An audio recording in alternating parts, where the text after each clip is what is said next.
Programme मध्य मुकाबले में खुशामदीद। मैं हूं रबिया एहसन और मेरे साथ मौजूद है रऊफ टासरा। और आज के प्रोग्राम में जिन टॉपिक्स पे हम बात करेंगे, साबिक वज़ीर-ए-आज़म इमरान खान को कत्ल करने की कोशिश, कंटेनर पर फायरिंग से इमरान खान समेत कई रहनुमा जख्मी, इमरान खान अस्पताल मुंतकिल, हमलावर गिरफ्तार, मुल्क भर में सख्त एहतजाज, कारकुनान सड़कों पर निकल आए, सिक्योरिटी इदारों से तसादुम, हालात कशीदा हो गए। पीटीआई के मुश्तइल कारकुनान ने फैसलाबाद में राना सनाउल्लाह के घर का घेराव कर लिया। कातिलाना हमला किसने कराया, इमरान खान ने नाम बता दिए। इसके अलावा बात करेंगे सियासी रहनुमाओं के घरों का जलाओ घेराव, वफाकी वज़ीर दाखिला राना सनाउल्लाह ने पीटीआई क़यादत को खबरदार कर दिया। गुजरात में जायवकुआ की हुदूद में पुलिस एहलकार क्या हमारी पसंद से तैनात किए गए। प्रेस कॉन्फ्रेंस में वज़ीर दाखिला ने पीटीआई की पंजाब हुकूमत को निशाने पर रख लिया। इसके अलावा बात करेंगे पीटीआई रहनुमा सेनेटर एजाज चौधरी ने वजीराबाद में इमरान खान पर कातिलाना हमले की पेशगी इत्तला का दावा कर दिया। हमला किसने कराया, जानेंगे सेनेटर एजाज चौधरी से, उन्हीं की जुबानी। आज के इस प्रोग्राम में हमारे साथ मौजूद भी हैं सेनेटर एजाज चौधरी साहब। आपको वेलकम करेंगे प्रोग्राम में। अस्सलाम वालेकुम।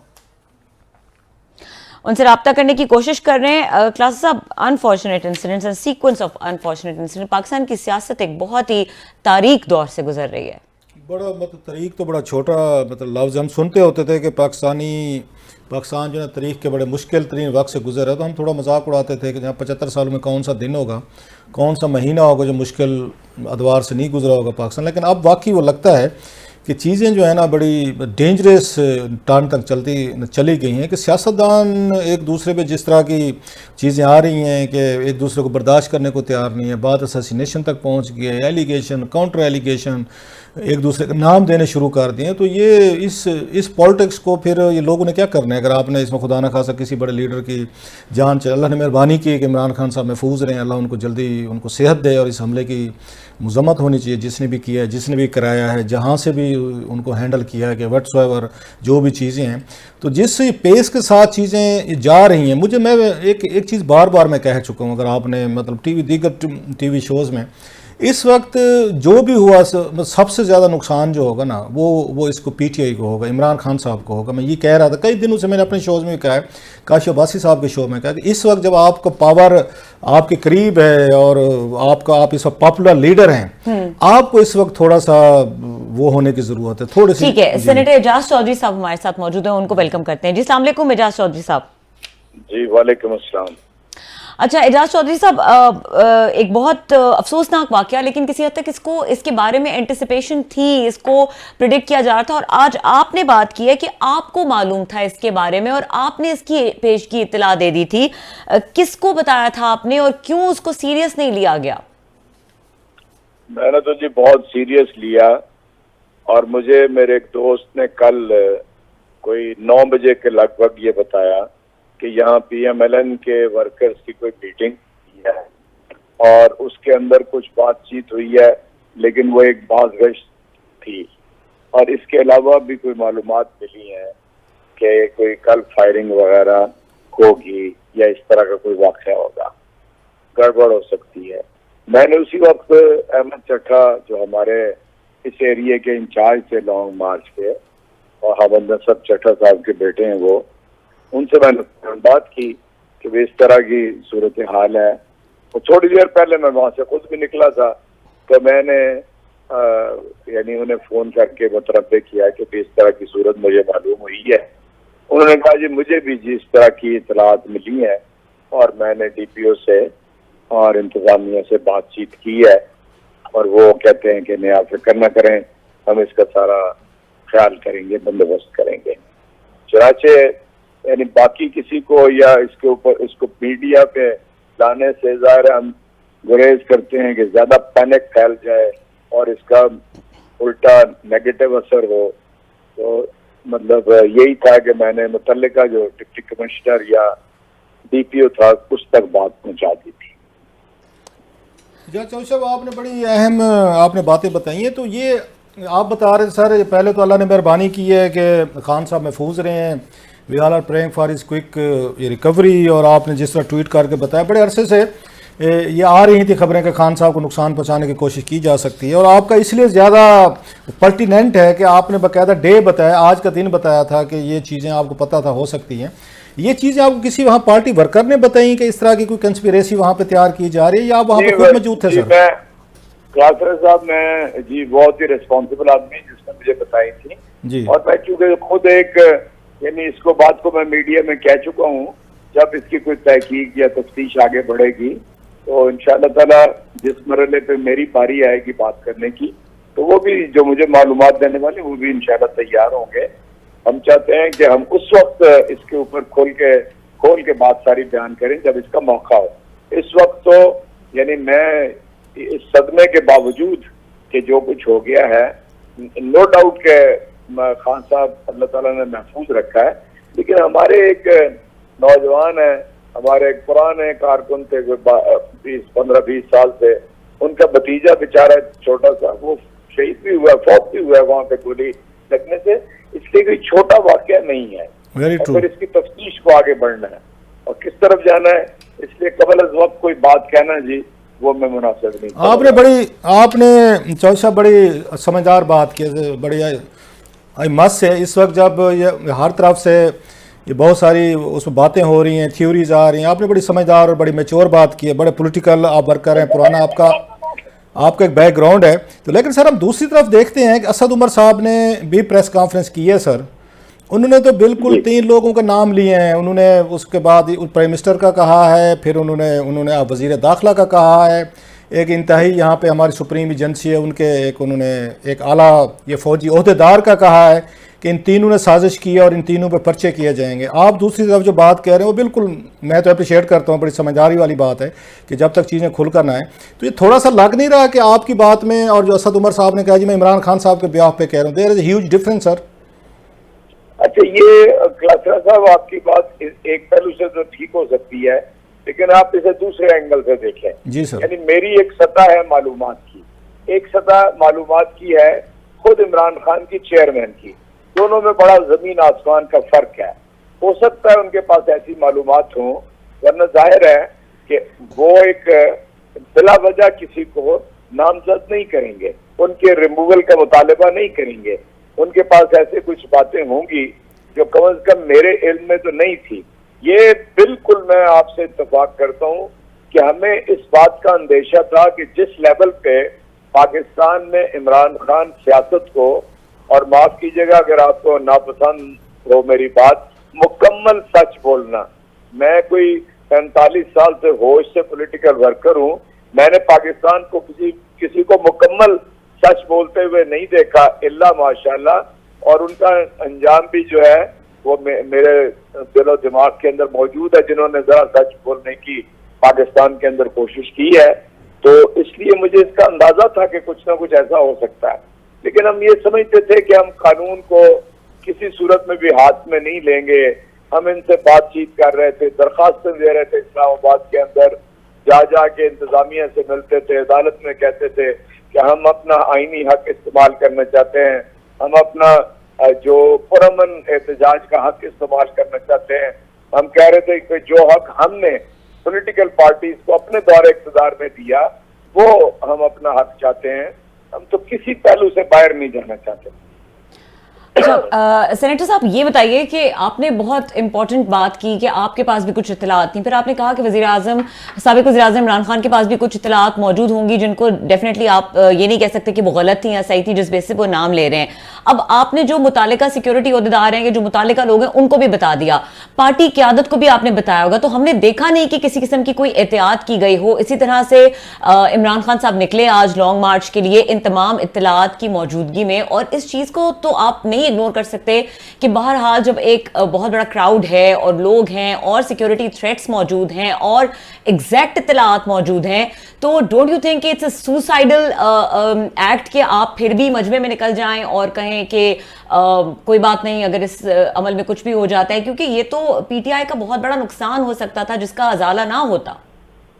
देखिए, मैं आपसे अर्ज करता हूँ कि पाकिस्तान में जो अपोजिशन की सियासत है वो रिस्क लिए बगैर कभी नहीं हुई, और अपोजिशन भी आप ऐसी कर रहे हो कि जिसमें यानी मैं कह रहा हूँ कि इमरान खान और अवाम की अक्सरियत एक तरफ हो और बाकी सारे अदारे दूसरी तरफ हो।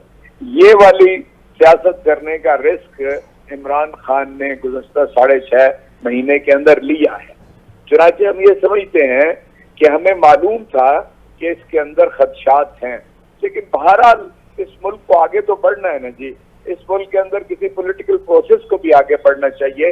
हमारी जान की बड़ी कीमत है, लोगों की जान की बड़ी कीमत है, लेकिन इतनी ज्यादा नहीं है कि मुल्क डिरेल होता चला जाए। आप यकीन करें कि जो लोग वाक़िफ़े हाल हैं हमारे मुल्क की ये जो हमारी इकोनॉमिक कंडीशन है, उन्हें पता है कि हम कहाँ खड़े हैं। क्लासरा साहब बहुत अच्छी तरह समझते हैं, आमिर वतीन साहब बहुत गहरा समझते हैं कि कहाँ हम इस वक्त डूबे हुए हैं। तो चीन के दौरे की वापसी भी चुनाचे मतलब थोड़ी सी सादा सी, मेरे तरह का पॉलिटिकल वर्कर भी इस बात को समझता है कि हम बड़ी जगह फंसे हुए हैं। इसमें से किसी ने निकलना है, किसी ने कोई कोशिश करनी है। तो आपकी बात से मैं इत्तेफाक करता हूँ, द रिस्क तो था। हमारी सारी पॉलिटिक्स में इस वक्त रिस्क है, हम रिस्क लेके मास मोबिलाइजेशन कर रहे हैं। आप इजाज़ साहब बड़ी आप एक अहम आदमी हैं, जैसे मैंने कहा बड़े पुराने वर्कर हैं, कोई पैराशूटर भी नहीं है। आपका एक बैकग्राउंड है, वेरी ऑनरेबल लोग आपकी पॉलिटिक्स की चीज़ों की, और इस वक्त सेनेटर भी हैं आप, और जैसे मैंने कहा पार्टी के बड़े एक अहम हैं। आपका ट्वीट करना, इसके बाद कोई आपसे पंजाब हुकूमत के किसी ओहदेदार ने, आपका अपने वज़ीर दाखिला है वहाँ पे इस वक्त उमर चीमा साहब हैं, IG साहब हैं, किसी ने आपसे रब्ता किया पूछने के लिए कि सर आपके पास इंफॉर्मेशन थी किस तरह? जैसे हमने आपसे रिक्वेस्ट की एंड यू वेरी काइंडली आप हमारे शो में हैं, आप आए हैं और बता रहे हैं, ये पंजाब हुकूमत, वहाँ के सिक्योरिटी के इदारे, पुलिस, ये वज़ीर दाखिला, किसी ने रब्ता किया आपसे? मैं आपसे अर्ज कर देता हूँ जी, उमर चीमा साहब से तो रब्ता हुआ है, और मैंने चूंकि ये बात मैं आपने सर रब्ता किया कि चीमा साहब ने किया? सर सॉरी मैं आपकी बात काटी जी, मैंने रब्ता तो चीमा साहब ने आपको फ़ोन नहीं किया ये पूछने के लिए कि क्या था? असल में जी चीमा साहब की ड्यूटी लगी हुई है, जो लोग जख्मी हैं नंबर 1 वहाँ पे, नंबर 2 वो वहाँ पर ये जो इब्तदाई तफ्तीश के अंदर जो मामलात होते हैं ना जी, क्योंकि साथ साथ कॉन्स्पिरेसी थ्योरीज चल पड़ी हैं, कोई कुछ कह रहा है, कोई एक कह रहा है, कोई 2 कह रहा है, कोई 3 कह रहा है, तो वो बहुत अहम सिचुएशन है जहाँ पर वो है। इसके अलावा चीफ मिनिस्टर इस वक्त उधर शौकत खान हॉस्पिटल में गए हुए हैं, दीगर वगैरह भी हैं। इस पहलू से तो मेरा ख्याल है लोग अलर्ट हैं, लेकिन मेरे साथ किसी ने बात नहीं। अच्छा सेनेटर साहब ये भी बताइएगा कि लॉन्ग मार्च के बारे में अब क्या स्ट्रैटेजी होगी? ये कुछ अरसे के लिए रुक जाएगी, ये डिसकंटिन्यू हो जाएगी, कंटिन्यू रहेगी तो किस फॉर्म में रहेगी? और फैसल वावडा साहब ने एक प्रेस कॉन्फ्रेंस की थी, और जब उन्होंने प्रेस कॉन्फ्रेंस की तो उसके ऊपर बहुत क्रिटिसिज्म किया, ऑर्केस्ट्रेटेड है, प्लांटेड है, ये है वो है, but he was actually picturing the same scenario. उन्होंने यही बात की थी कि बहुत ज्यादा कीमती नुकसान भी हो सकता है इसमें, और पार्टी चेयरमैन को खदशा है, और बहुत ज्यादा खूनी मार्च हो सकता है। तो लग नहीं रहा कि वो जो बात कर रहे थे वो तो ठीक कर रहे थे, बेशक वो किसी कहने पे कर रहे थे या वैसे ही कर रहे थे।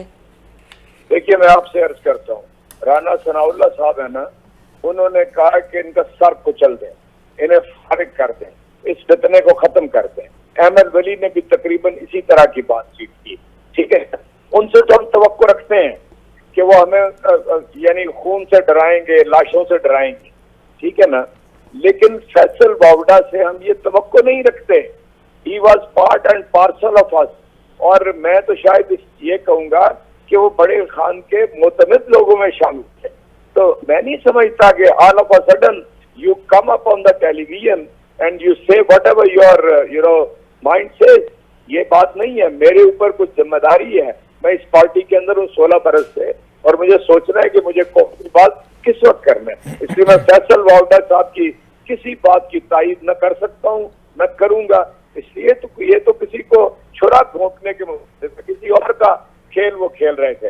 लेकिन ये बात अगर यानी राना सनाउल्लाह करें या और कोई करे, तो मैं समझता हूँ कि वो ये डरा भी रहे हैं, धमका भी रहे हैं। आप तरीकाकार से इख्तिलाफ कर सकते हैं सेनेटर साहब, लेकिन उनकी बात से तो इख्तिलाफ नहीं कर सकते ना।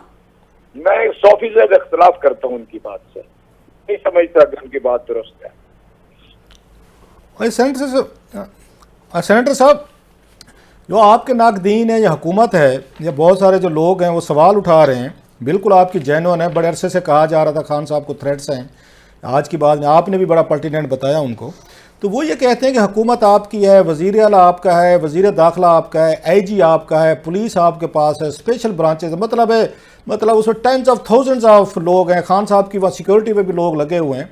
तो वो कहते हैं पंजाब हुकूमत तो कहीं पे जिम्मेदारी ले ही नहीं रही, जैसे पंजाब में आप लोगों की हुकूमत ही नहीं है, आपका वजीर ही नहीं है, कोई नहीं है। तो कोई उनकी भी थोड़ी सी उस पर जवाब तलबी है कि नहीं है, कि उन लोगों ने इंश्योर करना था कि खान साहब को कुछ नहीं होना चाहिए, स्पेशली जब आप जैसे सीनियर लोग जो हैं वो उनको इतला भी दे रहे थे, पहले से बता रहे थे। आप समझते हैं सिक्योरिटी ब्रीच है, पंजाब हुकूमत जो है वो भी जिम्मेदार है इसमें? कलासरा साहब, पहला फिक्रा तो मैं ये अर्ज करूंगा, माफ कीजिएगा, आप बहुत जीरक आदमी हैं। मैं आज का नहीं आपको पढ़ रहा, और बस नहीं हुई, मुद्दत हो गई है मुझे आपको पढ़ते हुए। सर देखिए, जो इस वक्त इमरान खान भी आप बहुत अच्छी तरह समझते हैं, उसके जहन के अंदर जो बात है ना, वो हुकूमतें चलाने की बात इस वक्त नहीं है। उसके जहन में बात है कि मुल्क हाथों से निकला चला जा रहा है। आप बैनुल अक़वामी सतह पे देख लें, आप मुल्की सतह पे देख लें, आप किसी पहलू से भी देख लें, और सूबे अगर कितनी भी बेहतर कारकर्दगी कर लें, मुल्क की सिमत दुरुस्त नहीं है। ये मैं आपसे जुज़वी तौर पे आपसे इत्तफाक करता हूँ कि हमें इनसे भी पूछना चाहिए कि आखिर इमरान खान पाकिस्तान का सबसे अव्वल का लीडर, और इस वक्त तो बिलाशुबा पाकिस्तान में आप कह सकते हैं मुबालगे के बगैर के कोई 65-70% अवाम उसके आवाज के ऊपर लबैक कहती है। और मुझे अगर एक फिक्रा आप इजाजत दें अदा करने का सर, तो आप अंदाजा करें कि 8 नशिस्तों पे वो खड़े हुए, 7 में वो जीते। वहां के वोटर को ये पता था ना इसने पार्लियामेंट में जाना है, ना इसने हल्फ लेना है। यानी आम आदमी इमरान खान के बयानिए को समझ चुका है, और 17 जुलाई का इलेक्शन हो या 16 अक्टूबर का हो, नताइज भी समझ आ गए हैं। लेकिन नई समझ अगर आ रही तो हमारे मुक़्तदर को समझ नहीं आ रही, और ये बहुत ही पाकिस्तान के साथ ज्यादती हो रही है। जब आपने ये 18 की हुकूमत शुरू की थी ना, इमरान खान ने वजीर आजम बनते हुए, मुझे एक आदमी बता दें कि जो 18 के इंतखाबात के बारे में ये राय रखता था कि ये ठीक हुए हैं। सब के सब लोग कहते हैं ये इंतखाब गलत हुआ है, ये ना सिलेक्टेड है, ये लाया गया है। तो आप मान लेना इस बात को, तो इंतखाब तरफ चले जाए, इंशाल्लाह दूध का दूध पानी का हो जाएगा। कुव्वतें फिर भी अगर काम करेंगी इमरान खान के खिलाफ तो करती रहे। आप अच्छी सियासी बात कर रहे हैं और इट्स अप्रिशिएटेड। आप समझते नहीं है कि जितनी ये तलखी आ चुकी है, वायलेंस आ चुका है, ज़ातियात तक चल, एलिमिनेशन की बातें हो रही हैं, कुछ चाहिए नहीं? मतलब आपने जैसे खुद बताया, और हम भी आपका साउजर पुराना फॉलो करते, 45 साल बड़ा अरसा होता है सर, 2-3 जनरेशन आ जाती है इसमें दरमियान में, कि ये चाहिए नहीं कि आप लोग भी थोड़ा सा स्लो हो के बैठ के, अच्छी बुरी जैसे भी है, पार्लियामेंट है, कोई आपस में बैठ के डलाक करके कोई मुल्क को आगे ले जाने की बात, चलें ये इलेक्शन 3 महीने बाद नहीं तो 8 महीने बाद कर लें, चलें साल बाद कर लें। You are the best party in sense के पॉपुलर हैं, खुद आप बता रहे हैं 8 में से 7 सीटें जीती हैं। तो आप लोग थोड़ा सा समझते नहीं है कि आप लोगों को बैठकर ये सारी चीज़ें साइड पे करके in the greater national interest, मुल्क के लिए, कौम के लिए, कि लोग मरें, बच्चे मरें, किसी खुदा ना खासा लीडर को नुकसान हो, या ईगोज, अना, गुस्से, जंग, ये अगेन यही जारी रहेगी? कोई बैठना नहीं चाहिए? कोई आपकी पार्टी के अंदर कोई ऐसा ग्रुप नहीं है जो इस बात पे स्ट्रेस करता हो कि नहीं, हमें थोड़ा सा स्लो हो के चीज़ों को ज़रा डिस्टेंस से देख के, हमारे नुकसान हो सकता है अगर कोई चीज़ें उसमें गलत रास्ते पर चली गई? असल में अगर पार्लियामेंट काम ना कर रही हो ना, जो कि उनके ख्याल के मुताबिक कर रही है, तो जी हमारे जाने का कोई फायदा भी हो जाए। जब उन ख्याल के मुताबिक पार्लियामेंट काम कर रही है तो फिर एक पॉपुलर पार्टी की बात सुनने की जरूरत ही क्या है? वहाँ माइंडसेट है, और ये काम हम कर चुके हैं। पानी पुलों के नीचे से बहुत गुजर चुका है, 6.5 माह हो चुके हैं। तो अगर आप इसमें सोचने के लिए बैठ जाएं तो हम किसी भी नतीजे पे नहीं पहुंचेंगे। मतलब सादा सी बात है कि जी आप कह दें कि भाई ये तारीख है, इससे आप आबादा हो जाएं। पाकिस्तान के अंदर कोई 1-2 महीनों का ही फर्क पड़ सकता है कि इसी के कहने सुनने से, लेकिन अगर आप अगले बजट को पास देना चाहते हैं तो मुल्क डूब चुका होगा आपका। मुझे ये बताइए कि किस तरह आप IMF 500 मेरा ख्याल है इस वक्त हमारी कमी है उसकी, तो किस तरह पूरा करेंगे इन पैसों को, जब किसी ने आपको एक दवानी नहीं दी और चीन ने भी बाय बाय कर दी है ये कह के कि हाँ इंशाल्लाह मुस्तकबिल में आपको इन्वेस्टमेंट देंगे, और अब तो रीशेड्यूल भी नहीं कर सकते और सऊदी अरब भी नहीं कर रहा। तो मुझे बताएं, ये मुल्क को आपने कहां पर ले जाना नहीं है? जा साहब, फिर इसका मतलब ये है कि आपकी जवानियां हमारी भी तकरीबन उसी साइड पे चले गए, देर उम्र से ज़्यादा गुजार चुके हैं, तो ये सारी चीज़ें ऐसी रहेंगी। या सियासतदान ये मैसेज दे रहे हैं कि जनाब हम इस काबिल नहीं हैं कि हम कुछ छोटी मोटी चीज़ों में बात कर सकें, पार्लियामेंट को रन कर सकें, निगोशिएट कर सकें, तो ये तय हो गया है कि पाकिस्तान को सियासतदान नहीं चला सकते। ये तो नाकामी है जो बातें हम सुन रहे हैं, कर रहे हैं। मैं अर्ज करता हूँ, देखें, एक कौमी असम्बली के ऊपर आप एतराज कर रहे हैं, सेनेट मौजूद है, चले बातचीत कर लें। मेरे साथ सेनेट में सारे सेनेटर में इकट्ठे बैठ जाते हैं और बातें कर लेते हैं जी। हम आपके वसादत से रोजाना मीडिया के ऊपर बात ही कर रहे होते हैं। जो मैं चाहता हूँ मैं भी कह रहा होता हूँ, जो वो चाहते हैं वो भी कह रहे होते हैं। तो इतना अगर इंटीमेट हम ना भी हो तो बातचीत तो हो रही है। इसके अलावा इमरान खान से आपने सुना होगा कि कुछ यानी बैक चैनल राब्ते भी मौजूद हैं, यानी कि किसी वक्त हम बातचीत से तो कभी इधर उधर नहीं हटे कि भाई हम बात नहीं करना चाहते। बातचीत तो जी किसी वक्त हो सकती है और हो भी रही है, और कोई फोरम भी बनाया जा सकता है। लेकिन अगर ये समझा जाए कि जी पॉपुलर वेव जो है पब्लिक की, उसको पहले कुचल के रख देना और उसमें से इमरान खान हर कुचल के रखना है, तो फिर मेरा ख्याल है ये बड़ी ज्यादती है। हम जुल्फकार अली भुट्टो को खो चुके हैं, बेनजीर को खो चुके हैं, आप पता नहीं क्या हम किसको और खोना चाहते हैं। ठीक है, बहुत शुक्रिया। सेनेटर साहब हमारे साथ मौजूद थे, सेनेटर एजाज चौधरी, और इस तमाम तर वाक़े पर जो उनके पास इंफॉर्मेशन थी और इसके अलावा जो उनका सियासी मौक़िफ़ है वो हमारे साथ शेयर कर रहे थे। इस वक्त ब्रेक का वक्त हुआ है, ब्रेक के बाद डिस्कशन को आगे बढ़ाएंगे और जो इस वक्त मुल्क में लॉ एंड ऑर्डर की एक सूरत हाल क्रिएट हो चुकी है उसके ऊपर भी बात करेंगे। हमारे साथ रहिए।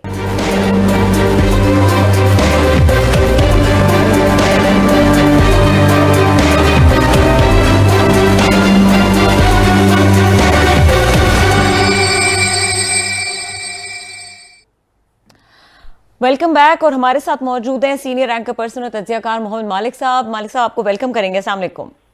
जी अस्सलाम वालेकुम। मालिक साहब, बहुत ही क्रिटिकल हालात चल रहे हैं और एक के बाद दूसरा वाकया ऐसा हो रहा है कि अल्फाज नहीं समझ में आ रहे कि किस तरह से इनको कंडेम किया जाए और किस तरह से इसमें बेहतरी की तवक्को की जाए। देखिए, बेहतरी तो तभी होगी जब ये पॉलिटिकल पार्टीज एक दूसरे से बात करना शुरू करेंगी।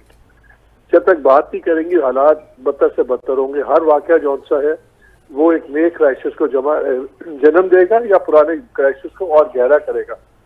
अभी छोटी सी एग्जाम्पल देखें, अभी चीज हुई, अल्लाह का शुक्र है कि कोई डैमेज उस तरह नहीं हुआ, लेकिन अब सोशल मीडिया में एक नैरेटिव चल पड़ा है, लोगों ने इस किस्म की चीजें शुरू कर दी हैं कि जी वो गोली नहीं लगी, उनको तो वैसे चोट लगी है, इसलिए शौकत खान ले जाया गया है कि ताकि अपनी मर्जी की बात करें।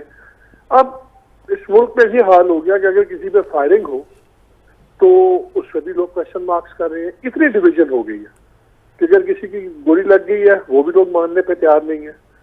अब बयानात आपने देख लिए हैं, जो भी पीटीआई के बयानात आए हैं, अंडरस्टैंडेबली गुस्से वाले बयान थे, समझ आती है। गवर्नमेंट का भी शुरू में रवैया नरम था, इक्वली सख्त हो गया है। ये तो फिर जिसने भी ये हरकत की है वो कम अज कम आधे मकसद में तो कामयाब हो गया है ना। अगर वो शुक्र है खुदा का कि वो ज्यादा बड़ा मकसद में कामयाब नहीं हुए, लेकिन अगर हालात में क्राइसिस में और तेजी करनी है और अफरा तफरी और कियोस पे बढ़ाना है, उसमें तो उन्होंने बड़ा कामयाबी हासिल कर ली है।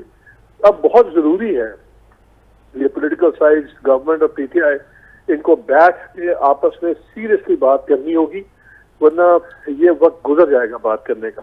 अच्छा मालिक, आज की आपने ये सिचुएशन देखी है, आपको ये तवक्को थी कि ये इस तरह का वाक़या हो सकता है? वही वाली बात जो अरशद के हवाले से आप अक्सर कहते होते हैं कि जनाब के इस तरह का मतलब हम ये मानते नहीं थे कि ये हो जाएगा, खौफ ज़रूर रहता है कि किसी वक्त भी इस तरह की चीज़ें हो रही थी। आपको ये एक्सपेक्टेशन थी कि इस तरह का अटैक हो सकता है पंजाब में? टू बी ऑनेस्ट, मुझे खान साहब पे मैं नहीं एक्सपेक्ट कर रहा था कि ये होगा। क्राउड क्लैशेस एक्सपेक्ट कर रहा था, पीटीआई सपोर्टर्स का लॉ एनफोर्समेंट एजेंसीज के साथ झगड़ा एक्सपेक्ट कर रहा था। उसमें अल्लाह रहम करे कोई एक्सपेक्ट कर सकते थे कि कोई खुदा न खास्ता फैटेलिटीज ना हो जाए, लेकिन खान साहब पे डायरेक्ट इस तरह का हमला फ्रैंकली मैं एक्सपेक्ट नहीं कर रहा था। अच्छा, उन्होंने ऑपरेशन थिएटर से खान साहब ने 3 नाम जो है असद उमर साहब को उन्होंने लिख कर भेजे, आपने सुन लिए होंगे, जिसमें शहबाज शरीफ साहब हैं, राना सनाउल्लाह साहब हैं और एक जो टॉप एजेंसी के उन्होंने अफसर का नाम लिया है। आपकी क्या राय है, ये लोग वाकई इसमें मुलविस हो सकते हैं खान साहब के मुताबिक? नहीं, देखिए उन्होंने बेसिकली 2 चीजें की हैं। उन्होंने जो वो बात करते थे डीजीसी की, वो तो उन्होंने आमिर मतीन के इंटरव्यू में भी कह दिया था और फिर उन्होंने अपने जलसे में भी कह दिया था कि जी फैसल ने उसके कहने पे कहा होगा। तो वो तो उनके टारगेट पे बड़े अच्छे से हैं। और बेसिकली तो उन्होंने ये किया ना कि civil authority, civil top leadership और मिलिट्री की सेंसिटिव जो पोस्ट है, उन दोनों को उन्होंने एक ही हल्ले में ले लिया और बेसिकली 2 मुख की लड़ाई उन्होंने खोल दी है। लेकिन अपने वो बयानात हमने स्पेशल ट्रांसलेशन कर रहे थे, उसमें कायरा साहब भी थे, दूसरे लोग भी थे। गवर्नमेंट का रिस्पांस तो बड़ा फर्म है, बहुत ज्यादा फर्म है। लेकिन अब ये देखें ना रऊफ के कितनी सेंसिटिव सिचुएशन हो रही है।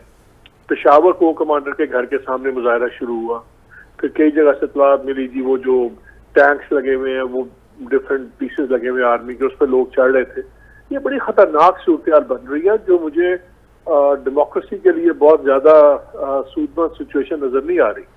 अगर इन दोनों पार्टीज ने अभी भी एक दूसरे के खिलाफ से मोर्चाबंदी की और बातचीत नहीं की, आई थिंक अब डायलॉग दोनों के लिए करना बहुत जरूरी है। और इस वाकये में वो कहते हैं ना silver lining in every cloud, इस वाकये ने एक्चुअली इनको एक ओपनिंग दी है अगर ये इसको सीज करना चाहें कि यार हालात बहुत खराब हो रहे हैं, बहुत ज्यादा वायलेंस भी आना शुरू हो गया तमाम इस पॉलिटिकल जंग में, तो इनको एक मौका भी मिला है कि ये इसको एक्सक्यूज बना के भी बातचीत कर सकते हैं। अच्छा मालिक, एक जो ये हुकूमत कह रही है या इमरान खान साहब का जो डिफरेंट अपोजिंग कैंप है, वो ये कह रहे हैं ठीक है जनाब कि हम पे ज़रूर आप इल्ज़ाम लगाएं जो भी है, लेकिन आपकी पंजाब में हुकूमत है, आपका होम मिनिस्टर है, आपका वज़ीर आला है, आपकी पुलिस है, आईजी आपका है, आपकी सिक्योरिटी आपके पास है, स्पेशल ब्रांचेज हैं। और वो बता रहे थे जहाँ चौधरी साहब अभी हमारे साथ थे लाइन पे, उन्होंने ट्वीट आपने पढ़ा होगा, उन्होंने कहा जी मैंने एक रात पहले बता दिया था, वो अहमद चट्टा साहब कहते हैं मैंने डीपीओ को बता दिया था। जब इतनी बड़ी थ्रेट्स हों उसके बाद ये कैजुअल रवैया रखना पंजाब हुकूमत का, उनकी फोर्सेस का, इंटीरियर मिनिस्टर का, सब का, डीपीओ का, तो how would you view that? कि वो तो उनमें तो मतलब एक तरफ कहते हैं खतरा है जो कि है जेन्युइन खतरे से ज़्यादा क्या हो जाओगा है, दूसरी तरफ वो कहते हैं हमने स्टेप्स नहीं लेने अपने को प्रोटेक्ट करने। मुझे एक बात बताएं, लेट्स बी फेयर, एक जलसा होना तो आप उसको सिक्योर भी कर सकते हैं काफी हद तक, वहां भी नामुमकिन नहीं होता, इम्पॉसिबल होता है एक जगह को 100% सिक्योर करना। एक मूविंग रैली को दुनिया की बेहतरीन सिक्योरिटी फोर्स भी कितना सिक्योर करेगी? एक जुलूस है वो चल रहा है। नहीं मालिक, मैं आई एम सॉरी मैं आपकी बात काट रहा हूँ, आप मुझसे ज़्यादा बेहतर जानते हैं। इस तरह के मामलात में जब सिक्योरिटी थ्रेट्स होती हैं, आप सादा कपड़ों में बहुत सारे अपने पुलिस वाले मजमे के अंदर छोड़ देते हैं, सिक्योरिटी के लोग छोड़ देते हैं जो हर एक पे आंख रख रहे होते हैं कि जनाब इस मजमे में किसी के पास कोई पिस्टल, कोई गन, मतलब वो तो लोग छोड़े जाते होते हैं सिक्योरिटी प्रिकॉशंस के तौर पर। ये तो आम आदमी की समझ की बात कर रहा हूँ सर मैं। जी सर, कितने होंगे अब? अगर 20,000 का क्राउड है, अब 20,000 सिक्योरिटी वाले तो नहीं रखेंगे ना। देखिए असल इशू ये नहीं है कि क्या चीज हो गई है, असल चीज गवर्नमेंट का पता लगेगा कि इसको अब हैंडल कैसे करती है। अब जिस तरह बंदा पकड़ा गया, उसका विद इन मिनट्स जो है वो कन्फेशन जो है वो टेलीविजन पे चल रहा है और सब कुछ चल रहा है। ये सीरियस लैप्सेस है। ठीक है, परवेज साहब ने अभी वीडियो मैसेज एक दिया है जिसमें उन्होंने कहा कि जी हमने पूरे पुलिस स्टेशन को सस्पेंड कर दिया, हमने टेलीफोन कॉन्फिस्केट कर लिए कि किसका किससे राब्ता था। लेकिन असल चीज तो यह है कि इवेंट के बाद आप उससे कैसे डील करते हैं। वहां पे अभी तक अजीब सी हरकतें हुई हैं, जिस तरह ये बंदा पकड़ा गया और वो एकदम उसका कन्फेशन और टीवी पे भी चल रहा है, हर जगह चल रहा है, बहुत ज्यादा सवाल उठते हैं। आप उस बंदे के देखें, बिल्कुल वो मुतवस्सित तबके से भी नीचे का लगता है, बड़े ऑर्डनरी से कपड़े हैं, आपको शक्ल से लगता है बातचीत के स्टाइल से कि ज्यादा पढ़ा लिखा नहीं है और कोई बहुत अमीर तो नहीं है, जाहिर है। लेकिन जो उसके पास अमीर आदमी, पढ़ा लिखा आदमी जो वो क्यों जाएगा किसी को इस तरह करेगा? और लेकिन उसके पास जो वेपन था, जो उसके पास पिस्टल थी, ऑटोमेटिक जबरदस्त किस्म की वेपनरी थी, तो ऑब्वियसली बड़े सवालात हैं। लेकिन जिस तरह ये अब पता तो अब लगेगा ना कैसे हैंडल होता है, कैसे इन्वेस्टिगेशन होती है। लेकिन आई थिंक असल चीज ये नहीं है कि ये बंदा कौन था, कैसे था, ये तो पता लग ही जाएगा। असल चीज ये है कि फैसल बावडा ने प्रेस कॉन्फ्रेंस की, उसने कहा कि जी खून बहेगा, लाशें गिरेंगी। अब देखें आज लाश गिर गई है, आज खून बह गया है, इसमें खान साहब का भी खून शामिल है, खून भी बहा है। खुद खान साहब ने कहा था कि मैं 6 माह से देख रहा हूँ कि बैलेट के जरिए होगा कि खून रेजी होगी। अब जिस चीज का खौफ था उस तमाम पॉलिटिकल कैंपेन में, stand of between the government and opposition, अब खून अब बहना शुरू हो गया है। प्रूफ लाश गिर गई है पहली। ये अगर अब भी ना संभले और अपनी अपनी हरदर्मी पे रहे, लास्ट तो सर शायद मालिक इनके आपको हाथ लगता से है गेम निकल जाए। आपको लगता है कि हमारी पॉलिटिकल ये क्लास है दोनों अक्रॉस, ये इतने समझदार हैं कि ये पूरे का पूरा ऊंट ज़िबा करवा लेंगे अपने एक पाव गोश्त में? जो बात आपने के बात करें वो तो बातचीत छोड़ें, वो तो मुल्क को किसी और साइड पे ले गए सारे के सारे मिलकर। आपको लगता है इनमें कैपेसिटी है या ये मुल्क ये इसी तरीके से चलता रहेगा?